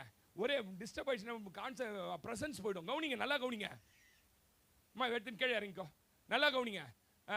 என்ன சொல்லுங்க? இல்லை, என்னோட மைண்ட் அந்த மாதிரி, என்ன புரிஞ்சுக்கோங்க. நல்லா கவனிங்க. வீட்டில் நீங்க தப்பு பண்ணா, கணவன் தப்பு பண்ணா, மனைவி உடனே என்ன கேக்குதுன்னா, ஏங்க இப்படிலாம் செய்யாதீங்கன்னு. அதே மாதிரி மனைவி தப்பு பண்ணா கணவன் என்ன சொல்றாரு? நீ இந்த மாதிரிலாம் நடந்துக்காதமா, இந்த மாதிரிலாம் பேசாது. இங்கே தான் ஒரே பிரச்சனைன்னு பார்த்தா, இங்கே வந்தா இந்த ஆளு இதே தான் பேசுறாரு. ஞாயிற்றுக்கிழமைனா ஒழுங்கா நடந்துக்கோ, ஒழுங்கா இருங்க, ஒழுங்கா பண்ணு, ஒழுங்கா பண்ணு. உங்களுக்கு ரகசியம் தெரியுமா? இந்த கணவன் மனைவிக்குள்ள ஒழுங்காரு சொல்லி கொடுத்துனே இருப்பாங்க பாருங்க. ஒழுங்கே இல்லாம உருவாயிடுவான் பாருங்க. நம்ம பெத்தெடுத்தது இருக்கு பாத்தியா, அது வளர்ந்து என்ன பண்ண, எப்பா ஒழுங்கா இருப்பானோ. நீ பொண்டாட்டி சொல்லும் போதே மாறிட்டு இருந்தா, நீ அதுக்கு ஒரு வேற டைலாக், நான் பார்த்து பெத்தெடுத்து வாழ்ந்தவன், எனக்கெல்லாம் நீ அட்வைஸ் பண்றியா அப்படின்னு. அட்வைஸ் பண்ற நிலைமைக்கு நம்ம இருப்போம். ஆமீன் சொல்லுங்க. அப்ப சபையும் ஒரே வேலையை செய்து, குடும்பமும் என்ன பண்ணுது? ஒரே வேலை. பல்வேறு எதிர்மறை எண்ணம் கொண்ட இருவரை கர்த்தர் இணைக்கிறார். உன்னோட குணம் வேற, அந்த பொண்ணோட குணம் வேற, நான் வேற, என் மனைவி வேற. 27 வருஷமா. ஆமீன் சொல்லுங்களேன். இதுக்கு நம்மளுக்கு எப்பயுமே என்ன ஆகாது? ஒத்து வர. 2 பேரை இணைக்கிறார் பாருங்க. சபையிலேயே அப்படிதான் பாருங்க. நம்ம எல்லாம் பலவேறு குடும்பம், பலவேறு ஜாதி, பலவேறு ஆட்கள் எல்லாரையும் கொண்டாந்து இணைக்கிறார் பாருங்க. இந்த இணைச்சாலை என்ன பண்ணணும்னா, உபதேசத்தின் மூலம் சரி பண்ணணும். புரியுதா நான் பேசுறது?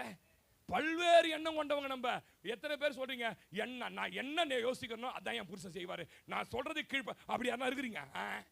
ஒரு ஆள் கூட கிடையாது. ஆமீன் சொல்லுங்க. அப்ப பல்வேறு எண்ணம் கொண்டவங்களை, பல்வேறு குடும்ப அமைப்பு கலாச்சாரம் பண்ணவங்களை இணைக்கிறார்.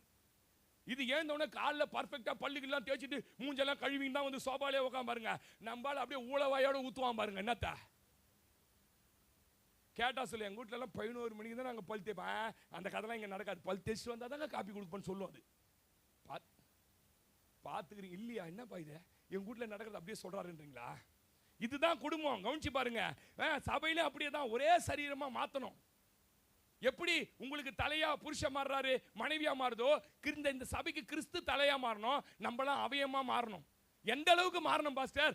ஒரு அவயத்துல பாடுபட்டா மொத்த அவயமும் அழுவணும். ஆமென் சொல்லுங்க. இந்த அளவுக்கு கடவுள் என்ன பண்ணுவார்னா, நம்மளை மாத்துறதுக்கு தான் சபைக்கு கொண்டு வந்துக்கிறார். அதுக்கு தான் வெளிப்பிரகாரம் ஞானஸ்நானம் கொடுத்து உள்ள கொண்டு வந்து இப்ப உள்பிரகாரமா என்ன பண்றாரு உங்களுக்கு தெரியுமா? உங்களுக்கு எத்தனை குடும்பத்தில் தெரியும்? நான் சொல்றதை புரிஞ்சுங்க, முடிக்க போறேன். கணவனுக்கு மனைவி ஒத்து வராத பல விஷயங்கள் இருக்கு. நான் சொல்லட்டுமா? இங்க ரொம்ப சாஃப்ட் பர்சனா இருப்பாங்க. எப்படி இருப்பாங்க? இவங்க பேசுறதே வெளியில கூட என்ன பண்ணாத கேட்காது. நம்பால் எப்படி பேசுவோம் சொல்லுங்க? கோவம் வந்துட்டாலே இல்ல, போன் வந்துட்டாலே நான் 3 வீட்டுக்கார கதவு வந்து பார்ப்பான். போன் வந்துக்குது போல இது பிரதருக்கு. ஹலோ, துட்டு தரேன்னு சொன்னி எப்ப தருவ? வந்துச்சா? இதோ வந்து வாங்கிக்கிறேன். பக்கத்துல அண்ணன் தம்பி அக்கா குடுத்தன இருப்பான். ஓ தம்பிக்கு துட்டு வந்து, எங்க கத்துறீங்க? அது உள்ள வந்து பேசு. எதுக்கு தலைன்னு ஒரு குறைச்சல், இதுதான் உனக்கு வேலை.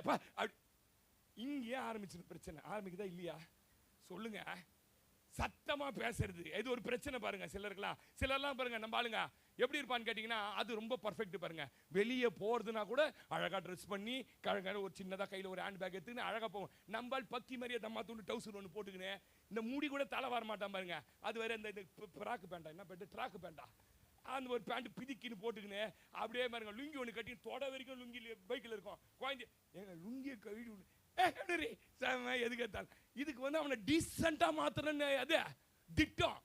இது பல்லு தேய்க்காது, ஒன்றும் தேய்க்காது, தலையே வராது, அப்படியே அந்த மாதிரி போயினே இருக்கும் ரோட்ல. இவளுக்கு வெக்கமா இருக்கும். இது போகும்போது பர்ஃபெக்ட். இது ஆப்போசிட்டா சொன்னா சில ஆளுகிறான் பாருங்க பர்ஃபெக்ட். எங்க ஊர்ல ஒருத்தர் பாருங்க, 54 வயசு, சும்மா அழகா டெய்லி சேவ் பண்ணி கருப்பா இருந்தாலும் அழகா இருப்பார் பாருங்க. அந்த அக்கா பாருங்க, கல்யாணத்துக்கு 34 வருஷம் அந்த புடவை கட்டின்னு போவோம் வெளுத்து போய். ஏதோ ஒரு ஒழுங்கான புடவை கட்டுறாளா பாஸ்டர் என்கிட்ட வந்து சொல்றாரு. இதெல்லாம் கரெக்ட் பண்றது தான் என்ன வேலை சொல்லுங்க? நாங்களும் சொல்றோம்ல, சபைக்கு வரும்போது டீ சட்டை போட்டுன்னு வராத, மஞ்சா சட்டை பச்சை சட்டை அடிக்கிற மாதிரி மாடு தெத்துற கலர்ல என்ன பண்ணாத போடாத, வெள்ளையா போட்டுக்கின்னு வா. இந்த கீஞ்சி போய் அவன் சொல்றான் பாருங்க, சாதா பேண்டை விட கீஞ்ச பேண்ட் தான் விலை ஜாஸ்தியா, அதை போட்டுக்கலாம் என்ன பண்ணாத. இதையே தான் நாங்களும் போதிக்கிறோம். அதையே சொல்லுங்க. ஆனா நம்மளுக்கு இது புரிய மாட்டேங்குது பாருங்க, பிடிக்க மாட்டேங்குது. எத்தனை பேர் ஆமென் சொல்றீங்க? அல்லேலூயா. சத்தமா பேசுவான். இந்த ட்ரெஸ்ல இருக்காது பாருங்க, அது சொல்லும் பாருங்க, இந்த மாதிரி பிட்டு தாடி வைக்காத, இந்த தாடி வைக்காத, கிளீனா சேவ் பண்ணி அரங்க விட்டு. நம்ம பாஸ்டர் பத்தியா சில வீட்டுல என்ன சொல்லுவாங்க, எப்படி பர்ஃபெக்ட் ஆகிறாரு பாத்தியா அப்படி சொல்லுவாங்க பாருங்க. ஆனா அவனுக்கு இங்க ஒரு தாடி, இங்க ஒரு குழுந்தாடி, சேவிங் பிளேடு 2 ரூபாடா, சேவிங் பண்ண பிடிக்காது. இந்த காட்டு மாதிரி தாடி வளர்த்துக்கின்னு பொண்ணு கேக்குது, என்ன தாடி வச்சுக்கிறாரு மாப்பிள்ள, லவ் ஃபெயிலியரான்னு கேக்குது. லவ் ஃபெயிலியர் இல்லம்மா, இப்ப பேசலாம். நான் தாடி எடுக்க மாட்டான், சேவ் பண்ண மாட்டான், ஒண்ணு இதெல்லாம் பிடிக்காது பாருங்க. இன்னொன்னு சொல்லிட்டுமா, தப்பா எடுத்துக்காதீங்க, யாரும் குளிக்க மாட்டான். சில ஆள்லாம் காலைல எழுந்து என்ன பண்ண மாட்டான், அப்படியே அக்கல்ல ஒரு விது அடிக்கிறது, கறக்க நச்சுக்கின்னு அப்படியே. அது சொல்லு, குளிக்காத போறீங்க எப்ப தாண்டா ஆமேன்னு சொல்ல மாட்டீங்க பாருங்க. ரெண்டாவது நான் கவனிங்க, இதுல வந்து லேடிஸ் வந்து ரொம்ப பர்ஃபெக்ட். என்ன கேட்டீங்கன்னா பர்ஃபெக்ட். ஏன் பர்ஃபெக்ட்னா, அவங்க நிறைய தேவனை தேடி தேடி தேடி தேடி ரொம்ப ஆண்டவரோட உறவுல இருந்து தன்னை சரிப்படுத்திக்கிட்டாங்க. 90 இதில் ஆம்பளைங்க நீங்க ஏத்துக்கிட்டு தான் ஆகணும். அவங்க தான் எப்போ தேவனோட உறவாடுறது போறது வருது. சம்பிரதாயத்துக்கு தான் நம்ம சபைக்கு வருவான். யாரு ஆம்பளையில 85% சம்பிரதாயத்துக்கு வரலன்னா பொண்டாட்டி சண்டை போடும். எதுக்கு? அவனை எழுப்பி கிளப்பி அந்த கம்ப்யூட்டர் ஸ்டார்ட் பண்ணி உட்கார்றதுக்குள்ள போதும் ஆயிடும் பாருங்க. நெட்டு கிடைக்காது, சுத்தி கித்தி அப்பாடா நெட்டு வந்து அவன் கிளம்பி வெளில வர்றதுக்குள்ள இதுக்கு பக்கு பக்கு பக்குன்னு. நீங்க இந்த ஆர்சி சர்ச் ஒன்று இருக்குது பாருங்களேன், போய் பாருங்களேன், ஒரு பொம்பளை கூட வெளில உட்காந்துருக்காது. ஆனா மொத்த ஆளு எங்க தான் உட்காந்துருப்பான்? ஆம்பளை சொல்லுங்க, படிக்கட்டிலே உட்காந்துருப்பான். படிக்கட்டை உட்காந்து சர்ச்சை பார்த்த மாதிரி உட்காந்துருப்பான்னு நினைக்கிறீங்களா? ரோட பார்த்து பாத்தியா, ஒரு 580 போறான், பின்னாடியே இன்னொரு 580 பேர். பார் சார், 2 வண்டி ஒரே நேரத்தில் போனா, அட இப்படிதான் சார் உள்ள ஐரு பூச வச்சுன்னு இருப்பாரு. பாத்துக்கிறீங்களா இல்லையா இதெல்லாம் நீங்க? அதனால அவன் வருவான், உட்காருவான். இன்னைக்கு போகும்போதே பைக்ல கேட்கும், பாஸ்ட் இன்னைக்கு பேசுறேன், என்ன பேசினாரு அவர்? வாரம் தான் பேசுறாரு வாடி. இது அப்படியே உள்ளலாம் உருகும் உள்ள இன்னைக்கு பேசிட்ட. இதெல்லாம் வந்து சரி பண்ண வேண்டியது பாருங்க சபையில. ஆமேன் சொல்லுங்களேன். குடும்பத்துல ஆமேன் சொல்லுங்க. எதுக்குங்க இதெல்லாம் சீர்படுத்தி சரி செய்து குடும்பத்துல பொறுப்புள்ளவங்களா அவங்கள மாத்தணும். அதுதான் சபை போதிக்குது, அதுதான் மனைவி போதிக்கிறா, அதுதான் புருஷன் போதிக்குது, அதுதான் பிள்ளைகளுக்கு போதிக்கணும். நீங்க பொறுப்புள்ளவங்களா மாறணும். சமுதாயத்துல உறவுகள் மத்தியில நம்மள ரொம்ப அற்பமா நினைக்கிறாங்கங்க, நம்மள கேவலமா இருக்கிறாங்க. உங்க கேரக்டர் மாத்திக்கங்க, உங்க கோபத்தை மாத்திக்கங்க, உங்களோட சுபாவத்தை மாத்திக்கங்க. இதெல்லாம் மாறினாதாங்க நமக்கு மதிப்பு வரும்னு சொல்லி அது பேசுது பாருங்க. நம்மளுக்கு பிடிக்க மாட்டேங்குது. ஆமென் சொல்லுங்க. அல்லேலூயா. இதெல்லாம் சொல்றாங்க பாருங்க, மதிப்புள்ளவங்களா மாத்தி அந்த அது வந்து சபைக்கும் அந்த கடமை இருக்குது, குடும்பத்துக்கும் அந்த கடமை இருக்குது. எத்தனை பேர் ஆமென் சொல்லுங்க? இத ரெண்டையும் செய்யணும். நாங்க இந்த சபையை நம்பி வந்துட்டீங்க, ஆண்டவரை உங்களை சமுதாயத்தில் நல்லபடி நிறுத்தணும். உங்களை நம்பி இந்த பொண்டாட்டி வந்துட்டா இவளை நல்லா ஆக்கணும். இந்த புருஷனை நம்ம பெத்தெடுத்துட்டோம், இவங்களை சமுதாயத்தில் என்ன பண்ணணும்? நல்லா மாத்தணும். அதனால தான் நீதிமொழிகள் 31:27 வாசி. நீதிமொழி 31:27 வாசிமா, முடிக்கிறேன் சீக்கிரம். அவள் சோம்பலின் அப்பத்தை புசியாமல் வீட்டு காரியம் எப்படி நடக்கிறது என்று வாட்சிங், இங்கிலீஷ்ல போட்டிருக்கு, கவனிக்கிறாளாம். போதும், விசாரிக்கிறாளாம், கவனிக்கிறாளாம் டிரான்ஸ்லேஷன்ல. அப்போ ஒரு பெண் ஒரு ஆண் யாருன்னு கேட்டீங்கன்னா, வீட்டு காரியங்கள் எப்படி நடக்குதுன்னு பார்க்கணும். கணவர் எப்படி உணவுடுத்துறாரு, கணவர் எப்படி பேசுறாரு, கணவர் என்ன பண்றாரு, இதெல்லாம் விசாரிக்கணும் பாருங்க. பிள்ளைகள் படிப்பை பத்தி ஒரு பேரண்ட்டுக்கு அக்கறை இருக்கணும். என்ன படிக்கிறாங்க, என்ன பண்றாங்க, அவங்க மார்க் போன தடவை விட இந்த வாட்டி கம்மி ஆயிடுச்சா, போன தடவை இந்த வாட்டி அவங்க ஏதாவது மாறி இருக்கிறாங்க, இதெல்லாம் கவனிக்கணும் பாருங்க. ஒரு குடும்பம்னா ஏதோ பெத்து போட்டு அது பாட்டுன்னு வளரணும் பாருங்க. நாய் குட்டி போட்டுச்சு பாருங்க, 8 குட்டி போட்டுக்குது. அது மழை அடின்னு அடிக்குது, சம மழை, நாய் குட்டிங்களா கத்துது. இது எங்கடா ஆகுதுன்னு பார்த்தா போய் இதில் படுத்துனுக்குது. எதில் படுத்துனுக்குது? நல்ல மழை வராத இடத்துல பார்த்து குட்டி அழுதுங்குது. அந்த குட்டியில் நம்ம குட்டிங்க ஆமேன்னு சொல்லுங்க. அதுங்களை நம்ம படிப்புல கவனம் செலுத்தணும். அதுங்க என்ன பண்ணுதுங்க, வாலிப வயசாகும் போது என்ன பண்ணுங்க, இதெல்லாம் ஒரு குடும்பத்தில். கணவரின் வருமானம் எப்படி, அவர் எப்படி சம்பாதிச்சு எடுத்துன்னு வந்து கொடுக்குறாரு, இன்னமும் எங்கேருந்து எடுத்துன்னு வந்து கொடுக்கன்னு சிலது கேட்காது, எப்படி வந்ததுன்னு கேட்காது, கடன் வாங்கி வந்து கொடுத்தானான்னு கேட்காது பாருங்க. அப்படியே துட்டு வருதா, ஓகே ஏங்க எப்படிங்க வந்தது, ஏது வந்தது, என்ன பண்ணீங்க, திடீர்னு இவ்வளோ காசுக்கு என்ன பண்ணீங்க, ஏது கடன் வாங்கினீங்களா, சரிங்க கொடுத்துடலாம், ஒன்றும் கவலைப்படாதீங்க. வருமானங்களை பற்றி பேசணும். அது மாத்திரமில்ல, அவர் நடக்கையை கவனிக்கணும். ஏன்னா ஆசீர்வதிக்கப்பட ஆளு நம்மளால வேற ரூட் எடுப்போம். ஆமேன்னு சொல்லுங்க. ஆமா, நடக்க கவனிக்கணும். நேத்து ஒருத்தர் சொன்னார் பாருங்க, கூகுள் பேலாம் செக் பண்றாயா என்ன. நான் சொன்ன நல்ல மனைவின்னு. அல்லேலூயா. நல்லா இதெல்லாம் கவனிக்கணும். இதுதான் ஒரு மனைவியினுடைய கவனிக்கிறாளாம் சொல்லுது. அவனோட பிள்ளைங்க வாலிபர்லாம் வாங்கிட்டாங்களா, அவங்களோட ஆக்டிவிட்டியை பார்க்கணும். எப்படி மாறுறான், எப்படி பண்றான், ஏன் ஃபோன் வந்தா தனியா எடுத்துன்னு ஓடுறான், பாத்ரூம்ல ஏன்டா எவ்வளவு நேரம் இருந்துட்டு வர, குளிக்க எவ்வளவு நேரம்டா, மொத்தமே 7 நிமிஷத்துல மாமனா நீ வெளில வரணும், கக்கூஸ் போனா 8-10 நிமிஷத்துல வெளில வரணும், உள்ளே உட்காந்து அப்படி பேசணும் பாருங்க. இதெல்லாம் நீங்க ஆரம்பத்திலேயே கண்ட்ரோல் பண்ணாம விட்டுட்டீங்கன்னா உங்க குடும்பம் கெட்டு போயிடும். சபையில இதே தான் போதிக்கிறோம், குடும்பமும் இதே தான் போதிக்குது. ஆமேன்னு சொல்லுங்களேன். பெண்களுக்கு மன வலிமை ரொம்ப அதிகம் பாருங்க. கவனிங்க நான் பேசுறத. பெண்களுக்கு என்ன அதிகம், ரொம்ப மன வலிமை அதிகம். ஆண்களுக்கு உடல் வலிமை அதிகம். அதனால தான் சண்டை வந்தாலே என்ன பண்றான், முத வேலை சொல்லுங்க, சாப்பிட்டுனே இருக்கும்போது சண்டை வந்தா ஒன்று அந்த பிளேட்டு அடிச்சு கார குழம்பு செவரலாம் இருக்கும், ரசம் செவரலாம் இருக்கும், இதுதான் துணி வச்சு என்ன பண்ணான் தொடக்கணும்.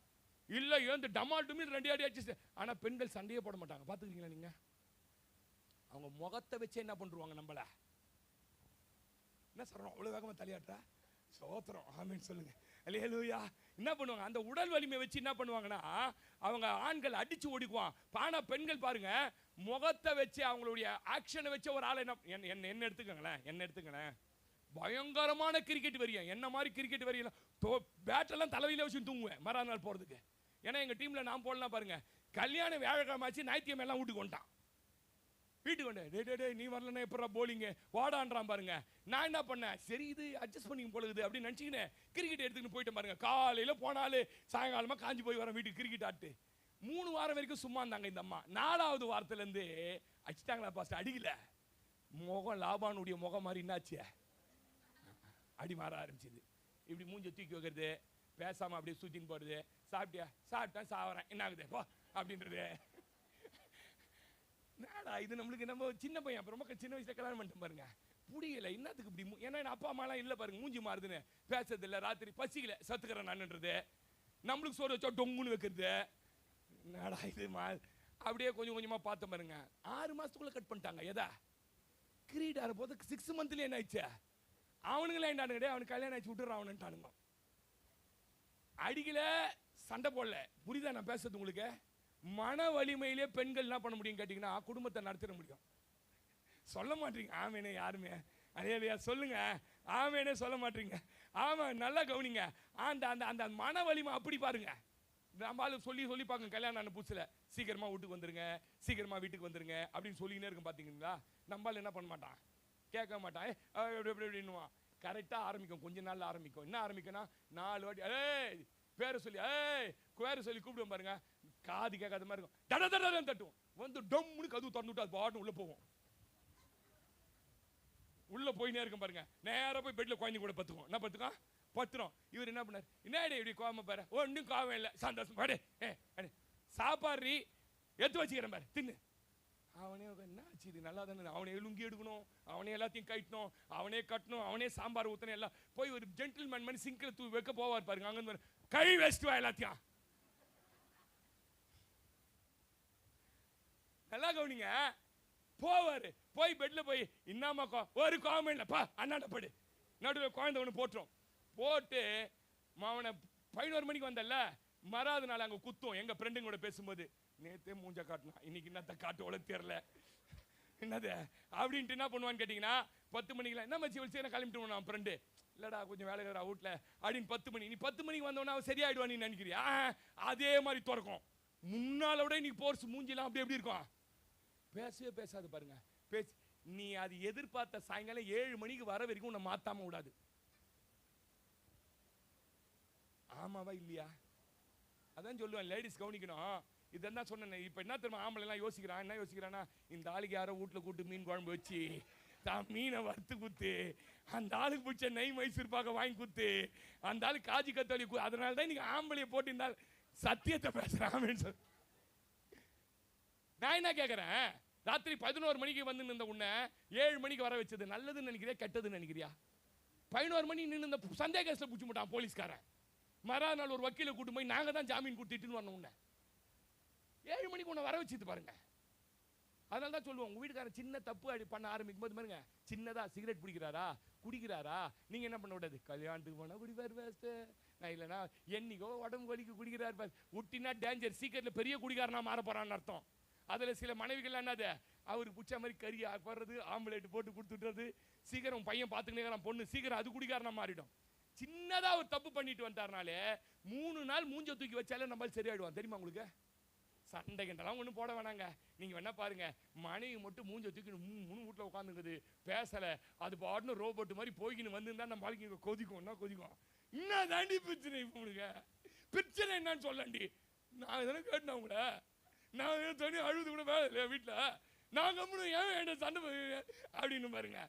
அந்த மன வலிமையிலே என்ன பண்றான், அவனை 7 மணிக்கு அவனை வீட்டுக்கு ஆமேன்னு சொல்லுங்க.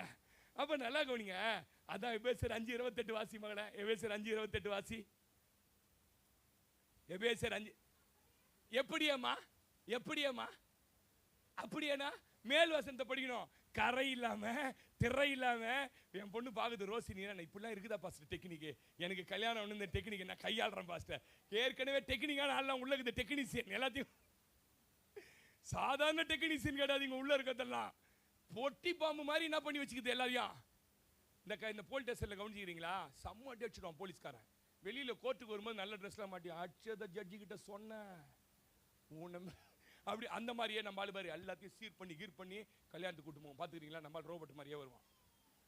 வீட்லயே சொல்றேன், என்ன சொல்லிட்டான், போன வாட்டி உங்க அக்கா பொண்ணு கிட்ட உட்காந்து அப்படியே 1/2 மணி நேரம் பேசுனிய, அந்த மாதிரி பேசுறது இப்படி பண்றது, நீ என் பொண்ணு பையனையும் விட்டுட்டு போய் உட்காந்து நீ மாமா பொண்ணு கூட சாப்பிட்டிய, அந்த மாதிரி இந்த வாட்டி சாப்பிட்ட மாவன அவ்வளவுதான் சொல்லி அடிச்சு கிச்சிட்டு போவோம். அப்படியே போனோம்.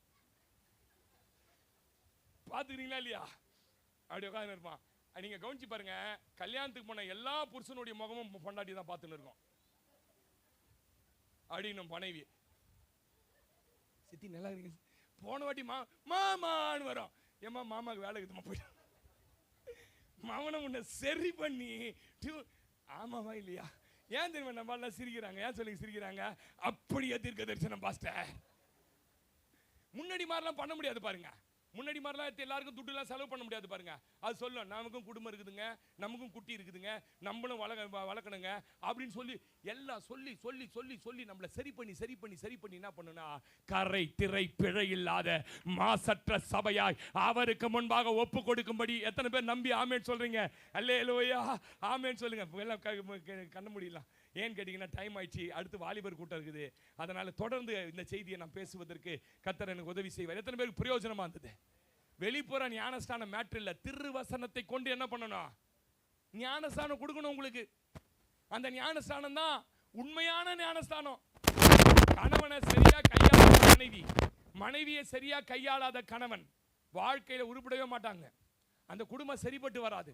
இன்னைக்கு ஆண்டவர்கிட்ட சொல்லணும், ஆண்டவரே சொல்லுங்களேன், எந்த சூழ்நிலை வந்தாலும் ஹல்லேலூயா பாடலாமா ஒரு சரணம்.